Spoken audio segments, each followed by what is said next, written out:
Bhaskar's area YouTube channel కు స్వాగతం. ఆంధ్రప్రదేశ్ రాష్ట్రంలో మెగా డిఎస్సి నోటిఫికేషన్ కోసం నిరుద్యోగ ఉపాధ్యాయ అభ్యర్థులంతా ఎదురు చూస్తూ ఉన్నారు. మరి ఈ మెగా డిఎస్సి నోటిఫికేషన్ విడుదల కావాలి అంటే ఆంధ్రప్రదేశ్ రాష్ట్రంలో నియమించినటువంటి ఏకసభ్య కమిషన్ ఎస్సీ వర్గీకరణకు సంబంధించిన నివేదికను ప్రభుత్వానికి మరి సమర్పిస్తే మెగా డిఎస్సి నోటిఫికేషన్ విడుదలవడానికి మార్గం సుగమం అవుతుంది. ఈ నెల చివరికి లేదా ఫిబ్రవరి మొదటి వారంలో ఒకవేళ ఎస్సీ వర్గీకరణకు సంబంధించినటువంటి నివేదిక అనేది ప్రభుత్వం చేతికి అందినట్లయితే ఫిబ్రవరి 3వ వారం లేదా 4వ వారంలో మెగా డిఎస్సి నోటిఫికేషన్ ను విడుదల చేయాలని ప్రభుత్వం భావిస్తోంది.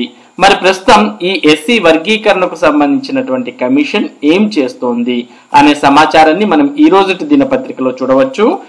జనవరి 20-21వ తేదీల్లో ఏకసభ్య ఎస్సీ కమిషన్ పర్యటన. ఎస్సీ వర్గీకరణపై ప్రభుత్వం నియమించినటువంటి రాజీవ్ రంజన్ మిశ్రా ఏకసభ్య కమిషన్ ఈ నెల 20-21వ తేదీల్లో ఉమ్మడి అనంతపురం, ఉమ్మడి చిత్తూరు జిల్లాల్లో పర్యటించనుంది. ఆ రెండు జిల్లాల్లోనూ ఆయా వర్గాల నుంచి వినతులు స్వీకరిస్తుంది కమిషన్. కార్యాలయం శుక్రవారం ఒక ప్రకటనలో తెలిపింది. కాబట్టి ఏకసభ్య కమిషన్ అయినటువంటి రాజీవ్ రంజన్ మిశ్రా కమిషన్ ఈ నెల 20-21వ తేదీల్లో మరి అనంతపురం, చిత్తూరు ఉమ్మడి జిల్లాల్లో పర్యటిస్తుంది. మరి అన్ని జిల్లాల్లో పర్యటించి అభిప్రాయాలను సేకరించిన తర్వాత దానికి సంబంధించినటువంటి నివేదికను ప్రభుత్వానికి సమర్పించడం జరుగుతుంది. ప్రభుత్వానికి ఈ నివేదిక అందిన వెంటనే మెగా డిఎస్సి నోటిఫికేషన్ విడుదల చేయడానికి ప్రభుత్వం ఏర్పాట్లు చేస్తోంది. ఇది ప్రస్తుతం మెగా డిఎస్సికి సంబంధించి అలాగే ఏకసభ్య కమిషన్ కు సంబంధించినటువంటి సమాచారం.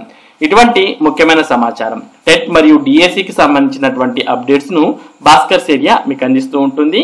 మరి ఈ సమాచారం మీరు మిస్ కాకుండా పొందాలి అంటే మన భాస్కర్స్ ఏరియా యూట్యూబ్ ఛానల్ కు సబ్స్క్రైబ్ అవ్వండి.